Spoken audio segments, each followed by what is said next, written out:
Ceritanya dimulai ketika seorang wanita lajang bernama Anna minum segelas anggur sebelum tidur. Namun, ketika dia mengangkat kepalanya, dia menyaksikan seseorang mencekik tetangganya sampai mati.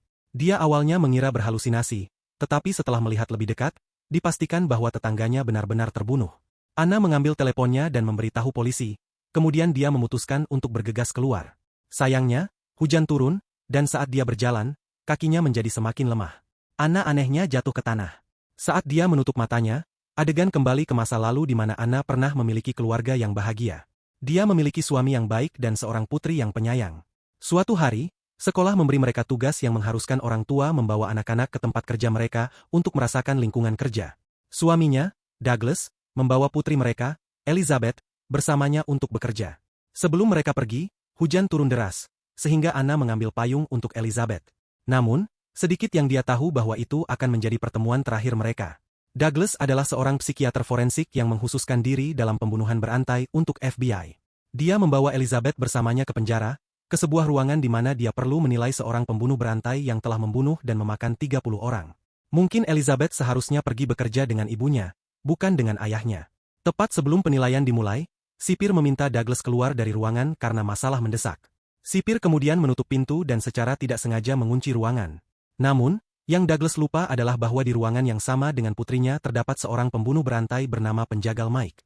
Sayangnya, Mike menggunakan kesempatan itu sepenuhnya dan menjadikan Elizabeth kecil sebagai korbannya yang ke-31. Pembunuhan putri mereka menghancurkan hubungan Anna dengan suaminya, dan sebagai hasilnya, mereka bercerai. Beberapa tahun berlalu, tetapi Anna masih terguncang oleh kejadian itu. Lebih buruk lagi, dia sekarang merasa takut terhadap hujan karena hujan turun pada hari tragis tersebut. Untuk mengatasi kehilangan putrinya dan kehancuran pernikahannya, Anna kembali terikat dengan anggur. Kesedihannya membebani hidupnya, dan kadang-kadang dia mengaku mendengar suara-suara di sekitar rumah serta melihat putrinya yang sudah meninggal, Elizabeth. Hal ini semakin mengubahnya menjadi orang menyendiri di kompleksnya.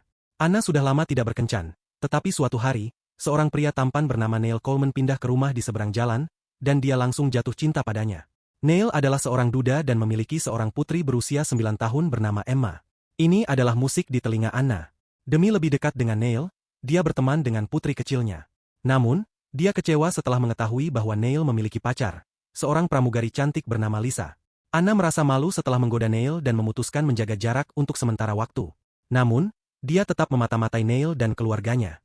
Suatu malam, saat dia minum anggur, dia menyaksikan Lisa dibunuh. Sayangnya, dia tidak dapat menyelamatkan Lisa karena pingsan di jalan akibat ketakutannya terhadap hujan. Secara mengejutkan, seorang misterius menyaksikannya dan menjemputnya. Anna kemudian bangun di sofanya dalam keadaan basah kuyup.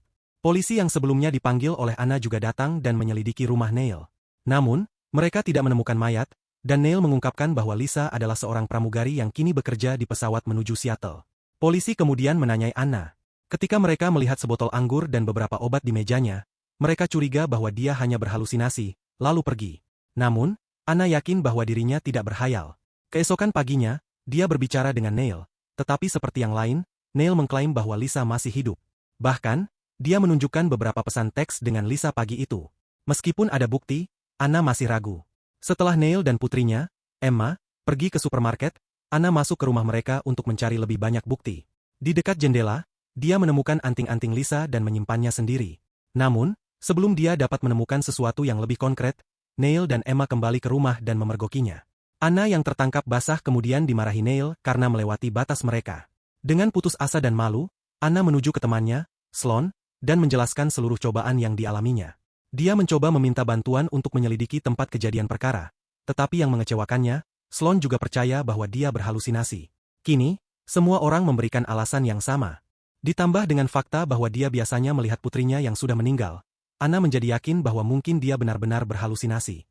Maka, dia memutuskan untuk menghentikan penyelidikannya dan mengunjungi kelompok pendukung yang dia ikuti setelah kematian putrinya. Setelah pertemuan itu, Anna membuat rencana untuk pergi ke luar kota untuk menenangkan pikirannya.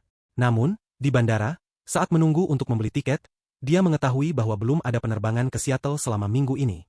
Ini mengingatkannya pada klaim Neil bahwa Lisa berangkat ke Seattle sehari sebelumnya. Dia juga mengetahui bahwa Lisa saat ini sedang cuti panjang. Dengan informasi ini, Anna mulai curiga bahwa Neil telah membunuh pacarnya. Maka, dia mengunjungi kantor polisi setempat dan berbicara dengan seorang detektif bernama Elaine. Dia mengeluarkan anting-anting Lisa dan meminta polisi untuk menyelidiki kasus tersebut. Namun, Elaine menyebutkan bahwa itu tidak cukup bukti. Anna meninggalkan kantor polisi dengan sedih. Ketika sampai di mobilnya, dia menemukan sebuah peringatan, berhenti, atau kamu berikutnya. Meskipun demikian, dia tetap melanjutkan penyelidikannya. Ketika Putri Neil, Elizabeth, datang untuk menjual beberapa kue, Anna memenangkan kepercayaannya dengan memberinya sejumlah besar uang. Kemudian, dia bertanya kepada gadis kecil itu apakah dia mendengar sesuatu malam sebelumnya, tepat sebelum polisi tiba. Elizabeth tidak banyak bicara, tetapi mengungkapkan bahwa ayahnya dan Lisa terus-menerus bertengkar. Dan itulah mengapa Neil menyuruhnya menonton televisi. Ini membuat Anna semakin curiga terhadap Neil. Keesokan paginya, dia mencari informasi tentang Neil di internet dan terkejut menemukan bahwa Neil adalah tersangka utama dalam kematian mendiang istrinya. Namun, karena kurangnya bukti, dia dibebaskan. Beberapa orang mengklaim bahwa dia melemparkan istrinya ke dalam air dan melihatnya tenggelam. Anna, yang memiliki kebiasaan berpikir berlebihan, mulai membayangkan seluruh kejadian itu. Dia membayangkan Neil membawa istrinya ke dekat dermaga dan mulai bersikap kasar padanya tanpa alasan. Kemudian, ketika putri mereka melihat, dia mendorongnya ke dalam air dan menikmati penderitaan istrinya yang sedang tenggelam. Meskipun semua itu hanya imajinasi, Anna merasa intuisinya tidak mungkin salah. Anna juga mengetahui bahwa beberapa hari setelah pembunuhan istri Neil, guru Emma meninggal secara misterius. Ternyata, Emma dan teman-teman sekelasnya sedang dalam perjalanan sekolah ketika guru tersebut jatuh dari mercusuar. Aneh ya, dalam foto grup, Neil adalah satu-satunya orang tua yang hadir. Anna kembali membayangkan apa yang mungkin terjadi saat itu. Dia berasumsi bahwa Neil memiliki hubungan dengan guru di mercusuar. Neil mencoba melakukan pendekatan, tetapi guru itu menolak. Dalam kemarahan, Neil mendorongnya ke bawah hingga tewas. Anna semakin yakin bahwa Neil berada di balik semua kematian ini. Maka, dia mengintensifkan penyelidikannya. Malam itu, dia melihat Neil membawa tas ransel besar ke mobilnya dan menjadi yakin bahwa dia sedang membuang tubuh Lisa. Dengan cepat, Anna melompat ke dalam mobilnya dan mulai mengikutinya secara diam-diam. Tak lama, mereka tiba di gang yang tampak teduh, di mana Neil menghentikan mobilnya, mengeluarkan tas ransel, dan meletakkannya di dekat tempat sampah. Namun, sebelum Anna dapat melakukan apapun, Neil melihatnya. Keduanya bertengkar. Anna menuduhnya sebagai pembunuh, sementara Neil kesal karena terus-menerus dimata-matai. Meskipun demikian, Anna bersikeras untuk mengetahui kebenaran. Maka, dia membuka tas ransel. Di dalamnya, dia menemukan sesuatu, tetapi bukan tubuh manusia. Hanya sebuah boneka. Terungkap bahwa, untuk mengatasi kematian istrinya, Neil telah mengambil hobi dan menjadi ventriloquist. Setiap akhir pekan, dia mengunjungi bar lokal untuk tampil dan menghibur orang lain. Mendengar semua ini, Anna sekali lagi merasa malu dan meminta maaf sebesar-besarnya sebelum pergi. Melihat betapa terobsesinya dirinya selama ini, Anna menyadari bahwa halusinasi ini harus berhenti. Maka, dia menghabiskan seluruh koleksi alkoholnya. Dia menyadari bagaimana Neil telah mengatasi kehilangannya dengan menjadikan ventriloquist sebagai hobinya. Maka, dia pun memutuskan bahwa dia harus menemukan hobi baru. Anna mulai melukis untuk mengalihkan pikirannya dari putrinya dan bernostalgia. Hari-hari berlalu, dan dia memulai hidup baru. Sampai suatu malam, di suatu tempat yang jauh, seekor anjing liar menemukan mayat Lisa di hutan. Temuan ini akhirnya menegaskan bahwa Anna tidak berhalusinasi. Malam itu juga, polisi menemukan mayat dan menangkap Anna, karena senjata pembunuhan yang ditemukan adalah kuas lukisnya. Polisi menduga bahwa Anna telah membunuh pacar Neil karena cemburu, dan itu tampaknya masuk akal. Anna terkejut, tetapi dia tidak memiliki cara untuk membuktikan bahwa dirinya tidak bersalah. Untungnya, keesokan harinya, Sloan datang untuk menyelamatkannya dan membebaskannya dengan jaminan. Anna kembali ke rumah. Dan kemudian malam itu, dia kembali berhalusinasi. Dia melihat darah menetes dari lotengnya dan segera curiga bahwa itu milik Lisa. Dia panik dan memanggil mantan suaminya, Douglas. Anna memberitahu dia tentang darah dan fakta bahwa dia mungkin benar-benar bertanggung jawab atas pembunuhan Lisa, meskipun telah bercerai selama bertahun-tahun. Douglas menenangkan mantan istrinya dan mendorongnya untuk pergi ke loteng dan menghadapi ketakutannya. Anna ragu-ragu pada awalnya, tetapi dengan bujukan Douglas, dia pun naik ke loteng. Dia perlahan menuju loteng dan lega ketika dia menemukan bahwa cairan itu aman, hanya cat dinding. Namun, dia juga menemukan bahwa seseorang telah tinggal di lotengnya. Ternyata itu adalah Buell, tukang renovasi yang sering ada di kompleks Anna. Setelah beberapa saat, dia kembali menelepon Douglas dan menjelaskan semuanya kepadanya. Rupanya Buell adalah pasien gangguan jiwa pertamanya. Dia pernah berada di penjara karena telah secara brutal membunuh seluruh keluarganya. Setelah banyak tes, dia dinyatakan gila, tetapi Douglas membantu merehabilitasinya dan beberapa bulan kemudian, dia akhirnya dibebaskan. Douglas juga memotivasinya untuk bekerja, dan begitulah cara dia menjadi tukang. Mendengar semua ini, Anna curiga bahwa sisi psikopat Buell telah kembali dan sekarang dia membunuh orang satu persatu. Benar saja, dia melihat Buell berjalan ke rumah Neil dengan palu di tengah hujan lebat. Takut pembunuhnya akan membunuh Neil dan Emma, dia berlari keluar meskipun dia fobia hujan. Namun, di tengah perjalanannya, ketakutan Anna mengambil alih dan dia jatuh ke tanah. Tetapi ketika dia akan menyerah, dia menemukan dirinya secara mental, diteleportasi ke sel penjara. Beberapa saat sebelum putrinya, Elizabeth, dibunuh oleh penjagal Mike. Dia juga ingat bagaimana anaknya mati sendirian tanpa ada yang mau menolongnya.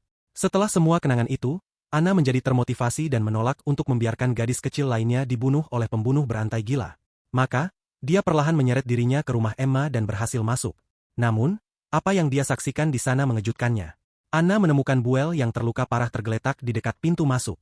Dia dengan cepat bergegas menghampirinya, dan Buell yang sekarat mengatakan kepadanya bahwa dia hanya mencoba mengembalikan paket yang secara tidak sengaja dikirimkan ke Anna. Segera, dia meninggal dan Anna merasa tidak enak karena bahkan berpikir bahwa Buell adalah pelakunya, padahal dia berusaha keras untuk berubah. Saat itu, dia mendengar Neil dan Emma dari ruang tamu dan mengira Neil pembunuh berantai. Anna bergegas menyelamatkan gadis kecil itu, tetapi dia terkejut karena menemukan Neil tergeletak mati di sofa. Anna akhirnya menyadari bahwa bukan Neil atau Buell yang berada di balik pembunuhan Lisa. Penjahat itu terungkap sebagai Emma, yang muncul di belakang dengan pisau berdarah di tangannya dan seringai jahat di wajahnya. Emma berkomentar bahwa orang-orang selalu meremehkan anak-anak dan apa yang mampu mereka lakukan. Anna yang tertegun bertanya kepada Emma mengapa dia membunuh Lisa. Dan seperti penjahat pada umumnya, gadis kecil itu mengakui kejahatannya. Kilas balik kemudian mengungkapkan bahwa sebelum Lisa berangkat ke bandara, Emma telah meminta dia untuk membeli beberapa batang coklat darinya. Tetapi karena sedang diet, Lisa menolak untuk melakukannya dan menceramahi gadis kecil itu tentang kesehatan, dengan mengatakan bahwa coklat adalah hal terburuk yang dapat dimasukkan ke dalam tubuh. Hal ini membuat Emma marah. Dia kemudian berjalan ke Lisa dengan pisau dan mengatakan bahwa coklat bukanlah hal terburuk yang dapat dimasukkan ke dalam tubuh mereka, sebelum menusukkan pisau ke leher Lisa. Itu sebenarnya cukup pintar dan membingungkan, karena Neil juga hadir di rumah selama pembunuhan Lisa, tetapi dia tidak mendengar apapun. Emma menjelaskan bahwa Neil ada di lantai atas, di kamar mandi, dengan air mengalir, karena dia sedang berlatih aksi ventriloquistnya dan tidak ingin ada yang mendengarnya. Dia juga mengungkapkan bahwa dia membunuh ayahnya karena Neil memaksanya menonton aksi ventriloquistnya yang mengerikan. Merasa ngeri dengan kebrutalannya, Anna memanggilnya monster. Tetapi Emma dengan cepat membalas bahwa ibunya adalah monster. Wanita keji itu hamil, yang sama sekali bertentangan dengan keinginan Emma karena dia menginginkan perhatian untuk dirinya sendiri. Untuk menghabisi ibunya dan adik bayinya, Emma menghabiskan waktu liburan musim panas menebang platform kayu dermaga. Pada hari terakhir liburannya, dia membujuk ibunya menuju platform yang rapuh. Sesuai rencana, wanita malang itu jatuh ke dalam air. Tetapi Emma yang licik membiarkannya tenggelam seperti seorang psikopat. Sekarang, Emma berencana untuk membunuh Anna dan menyalahkan semua pembunuhan padanya. Dia bermaksud untuk berperan sebagai korban dan mengklaim bahwa dia membunuh Anna untuk membela diri. Emma mengatakan bahwa Anna adalah kambing hitam yang sempurna karena dia dapat dengan mudah dicap sebagai wanita pecandu alkohol yang sakit mental dari seberang jalan. Emma juga mencuri pisau palet milik Anna ketika dia pergi ke rumahnya untuk menjual kue. Anna tertegun oleh perencanaan rumit gadis kecil itu dan menyebutnya gila. Namun, ini hanya membuat Emma marah, yang mengungkapkan bahwa gurunya juga biasa memanggilnya gila, sampai dia mendorongnya dari mercusuar hingga tewas. Dengan mengatakan itu, dia menyerang Anna dengan pisau dan bahkan berhasil menusuk perutnya. Untungnya, Anna berhasil melawan dan perjuangan panjang pun terjadi. Rumah itu hancur ketika mereka berkelahi. Anna mencari pistol Neil, tetapi Emma menemukannya lebih dulu dan menembaknya. Anna yang marah memanggilnya jalang dan menerjangnya, berhasil menepis pistol dari tangannya. Namun, gadis psikopat itu berhasil mendominasi Anna lagi dan memukulkan piring di kepalanya, sehingga Anna pingsan. Sementara itu, Douglas pergi ke rumah Anna karena dia tidak dapat menghubunginya setelah mengetahui bahwa Buell tinggal di lotengnya. Di tempat lain, Emma menelepon polisi dan memberitahu operator bahwa dia membunuh tetangganya yang gila untuk membela diri, dan bahwa orang tersebut juga membunuh ayahnya. Tetapi saat itu, Anna kembali bergerak, membuktikan bahwa dia masih hidup. Emma yang marah dengan cepat menutup telepon dan membawa pisau untuk menghabisi Anna untuk selamanya. Dia duduk di atas korbannya, dan saat dia akan menghujamkan pisaunya, Anna mengambil pecahan piring dan menusuk Emma di jantung dan akhirnya membunuhnya. Douglas tiba tepat pada waktunya dan melihat Anna menikam gadis kecil itu untuk membela diri. Dia kemudian bergegas ke sisi Anna dan memintanya untuk tetap bertahan, sambil meyakinkan bahwa semuanya akan baik-baik saja. Beberapa minggu setelah kejadian, Anna dinyatakan tidak bersalah karena kesaksian Douglas yang mendukungnya dan banyaknya bukti yang menyertainya. 1 tahun berlalu, dan kali ini Anna menaiki pesawat ke New York. Anna dengan senang hati memesan segelas vodka. Di sebelahnya duduk wanita misterius yang memberitahu Anna bahwa dia menuju ke New York untuk urusan yang tidak ditentukan. Namun, setelah Anna terbangun dari tidur siang sebentar, dia menemukan orang asing itu mati di kamar mandi pesawat. Dia segera memberitahu staf tentang hal itu, tetapi yang membuatnya ngeri, mereka menyebutkan bahwa tidak ada penumpang yang ditempatkan di kursi 2A. Selanjutnya, mereka juga mengungkapkan bahwa tidak ada mayat atau tanda-tanda kejahatan ditemukan di kamar mandi. Cerita berakhir saat kita ditinggalkan bertanya-tanya, apakah ini salah satu halusinasinya, atau dia baru saja menyaksikan pembunuhan sungguhan lainnya? Terima kasih telah menonton, dan jangan lupa like dan subscribe ya.